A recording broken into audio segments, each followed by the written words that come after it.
ছোট্ট এক জনপদ ঘোষপল্লী, সাতক্ষীরা তালা উপজেলার জিয়ালা গ্রামের এই পল্লীতে প্রায় 200 পরিবারের বসতি। প্রায় সব বাড়িতেই রয়েছে গোয়ালঘর। ছোট জায়গায় বাড়ি আর গোয়ালঘর বলতে আলাদা কিছু নেই। পরিবারগুলোর আয় বলতে দুধ বিক্রির সামান্য টাকা, তার মধ্যে ছিল গোবরের যন্ত্রণা। এমনকি স্যাঁতসেঁতে পরিবেশের কারণে এই পল্লীতে অন্য গ্রামের কেউ বিয়েও করতে চাইতো না। সুন্দরবনের কোল ঘেঁষে এই ঘোষপল্লীর এমন চিত্র ছিল প্রজন্মের পর প্রজন্ম। তবে দুঃখ দুর্দশার সেই গোবর এখন ঘোষপল্লীর সুখের বার্তা, অর্থনীতির মুক্তির গল্প। জীবন জীবিকার পালা বদলে ভাসছে ঘোষপল্লী। এবং খামারে প্লাস আমি একজন ব্যবসাদার, একজন কালেক্টর।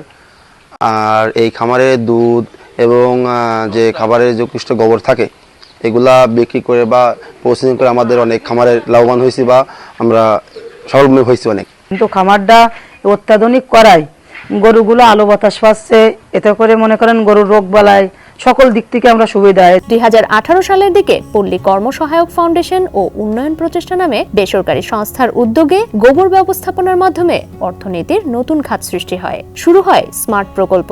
একসময় ফেলে দেয়া ঘোষপল্লীর গোবর বিক্রি হতে শুরু করে। মূল ক্রেতা জৈব সার তৈরির উদ্যোক্তারা। ধীরে ধীরে জৈব সার তৈরির কাঁচামালের গুদাম ঘর হয়ে ওঠে পুরো ঘোষপল্লী।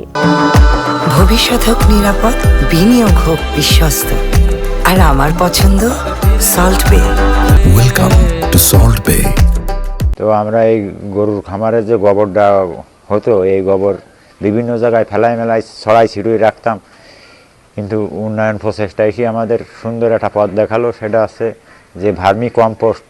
গোবরগুলো ভালো করে সংরক্ষণ করে ভার্মি কম্পোস্ট করে যে ভালো টাকা উপার্জন করা যায়। বায়োগ্যাস ব্যবহার করি, পাশাপাশি এর যে স্লারিটা বেরোয় সেটা আমরা শুকানোর পরে বা হালকা শুকিয়ে আমরা ভার্মি কম্পোস্টের মাধ্যমে আর কি সার তৈরি করতে পারি।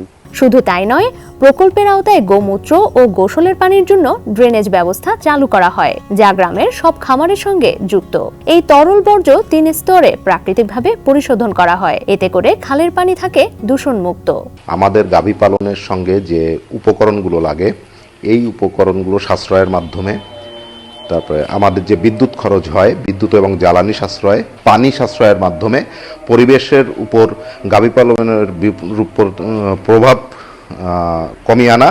পাশাপাশি হচ্ছে যে আমরা জানি যে প্রচুর বর্জ্য উৎপাদন হয় আমাদের গাভী খামার থেকে, বিশেষ করে গোবর, গোমূত্র, এগুলো সুষ্ঠু ব্যবস্থাপনা, পাশাপাশি আমাদের যে বায়ু দূষণ হয় সেটা কমিয়ে এনে আমরা পরিবেশসম্মতভাবে গাভী পালনকে একটা লাভজনক পর্যায়ে নিয়ে যেতে চাই। জিয়ালার গ্রামের ঘোষপল্লী ছাড়াও সাতক্ষীরা, খুলনা ও যশোরের বিভিন্ন উপজেলায় এই উদ্যোগ শুরু হয়েছে। সৃষ্টি হচ্ছে নতুন কর্মসংস্থান। ফগার মেশিনের মাধ্যমে আসলে যে সময় অতিরিক্ত গরম, এই সময় সবসময় যে পানি আমাদের যে সোলার সিস্টেমের মাধ্যমে পানি স্প্রে করা হয়, যে প্রকল্পটি আমাদের খুবই প্রশংসিত হয়েছে এলাকায়, এবং এটা জিয়ালা সহ আমাদের তালা উপজেলার বিভিন্ন জায়গায় তারা এটা সম্প্রসারণ করছে। একই সাথে জিয়ালাতে একটি গোবর সংরক্ষণাগার স্থাপন করেছে, যার মাধ্যমে হচ্ছে এই জিয়ালার যে বর্জ্য পদার্থগুলো বিশেষ করে অ্যামোনিয়া গ্যাস যেন তৈরি না হতে পারে, সেজন্য এটা একটা গুরুত্বপূর্ণ ভূমিকা রাখছে। একটি ভাবনা, একটি উদ্যোগ বদলে দিল ঘোষপল্লীর গল্প। এই গল্প দেশের অন্যান্য গ্রামের জন্য হতে পারে এক অনুকরণীয় দৃষ্টান্ত। ডেস্ক রিপোর্ট, সমকাল।